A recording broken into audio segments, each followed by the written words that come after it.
PLO, was that a creation of the Muslim Brotherhood? The PLO, well, originally there was communication between the founders of the PLO. The PLO was founded by Ahmed Shuqairi. But of course, the Palestinian revolution prior to that involved the Husseini family, the Husseini clan.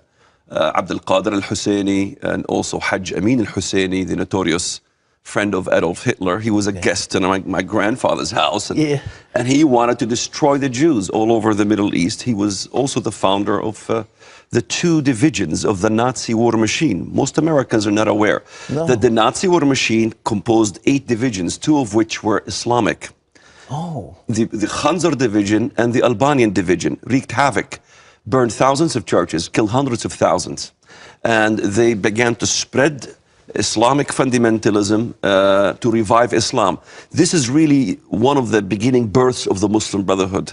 The Muslims were very upset because the West basically clobbered the Ottoman Empire, and so many were disenfranchised with the loss of the Caliphate. The Caliphate is the papacy of Islam. Without the papacy of Islam, there's no Caliphate, there's no Ummah, there's no nation for Islam to unite them. The only way to unite them is to establish this Caliphate. Is that the prime goal of the Muslim Brotherhood, to establish the Caliphate? Absolutely. It was bruised by, when the Ottoman Empire fell in Turkey. And in fact, many Muslims view that it will be a non-Arab entity, Islamic entity, that will revive it. So many in the Muslim Brotherhood look at Turkey.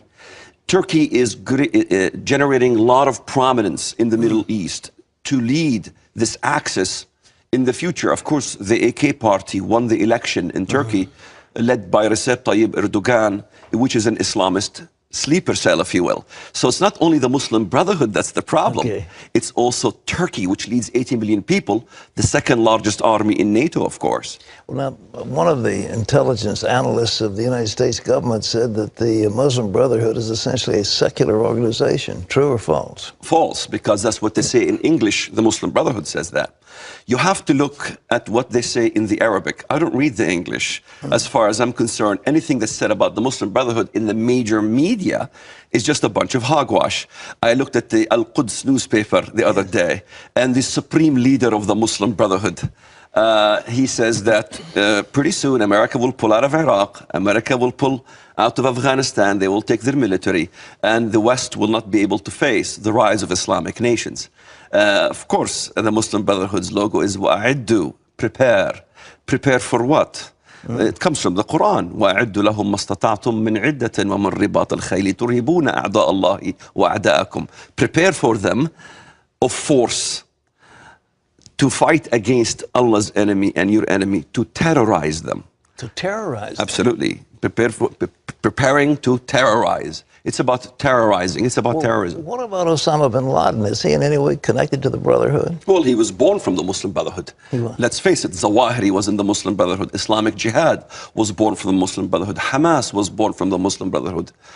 All the Sunni Islamic terrorist organizations were born from the Muslim Brotherhood. Council of American Islamic Relations was born from the Muslim Brotherhood. It was born from the IAP, Islamic Association of Palestine. There's a smokescreen that's been put over the American people. We're not told any of these things. All the Islamic major organization in America, all of them, no exception, are born from the Muslim Brotherhood. There is a litany of statements made by the leadership with their allegiance to the Muslim Brotherhood. They all pledge allegiance to the Muslim Brotherhood. And in turn pledge allegiance to establish the Caliphate. Yes, even if you look at Faisal Abdul Rauf, the guy who wanted to build the Ground Zero Mosque.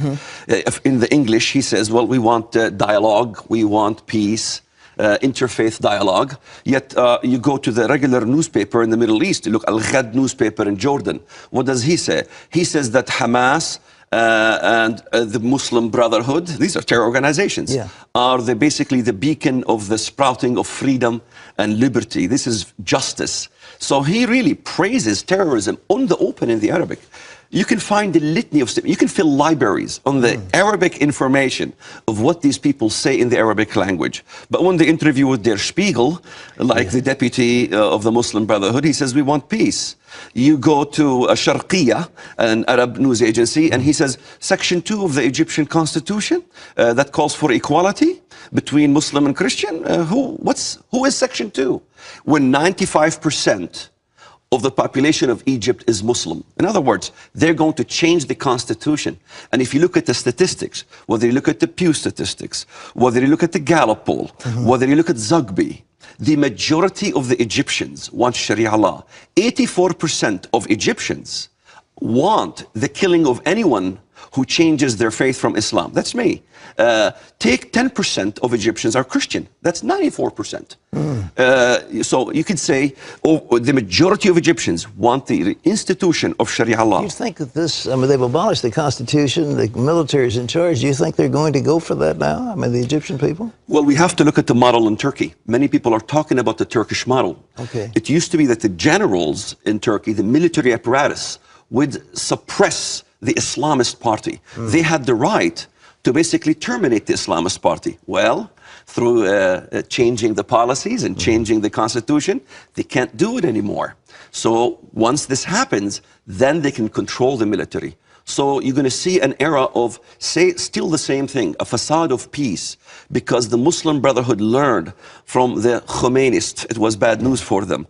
From Al-Qaeda in 9/11, they said, well, we have to basically cover and cocoon ourselves until we gain power. So you're going to continue to hear that the Muslim Brotherhood is peaceful. So by peace, they will deceive many. Until they're, well, now, what has this got to do with the Bible? Do you see anything biblical about what's happening in Egypt now? Let's not forget, the Lord comes riding on a swift cloud and is coming into Egypt. That's Isaiah chapter 19, verse 1.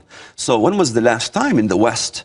Well, today we'll be studying about how the Lord Jesus Christ is going to come fight the Muslims in Egypt. It doesn't happen, but it's in the Bible. And then you look at verse 2, Egyptian will go against Egyptian, neighborhood against neighborhood. You're going to have a civil war in Egypt.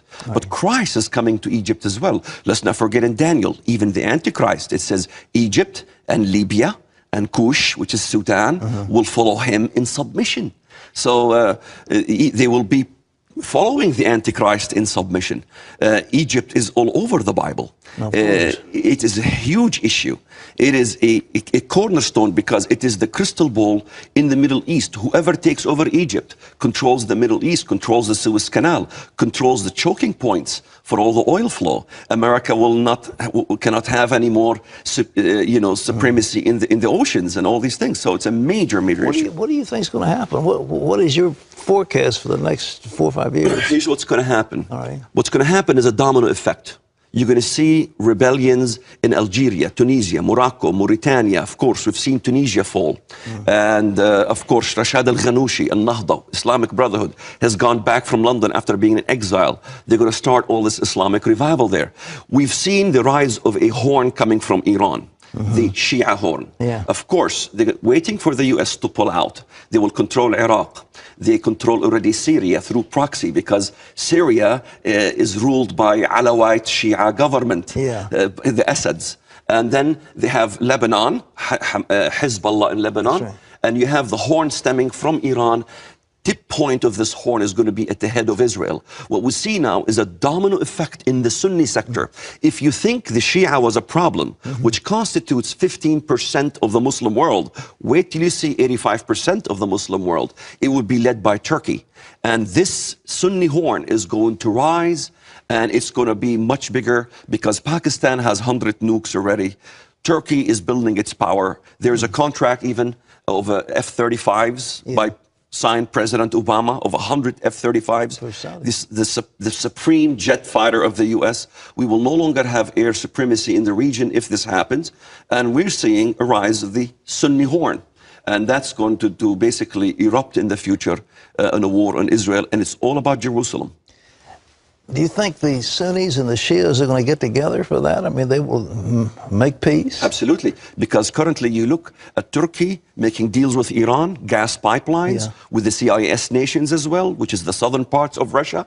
And of course, you have in the Palestinian areas, if you recall, when they were lobbing missiles at Israel, there was Qassams coming from Hamas, there was Katyusha rockets coming from Hezbollah, and both were carrying each other's flag.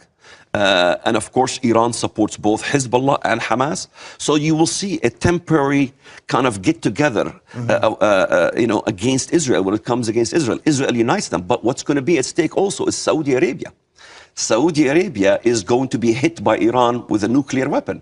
Let's not forget, Isaiah 21 talks about, arise, O Elam. Elam is Iran. The burden against Arabia. Continue in the context.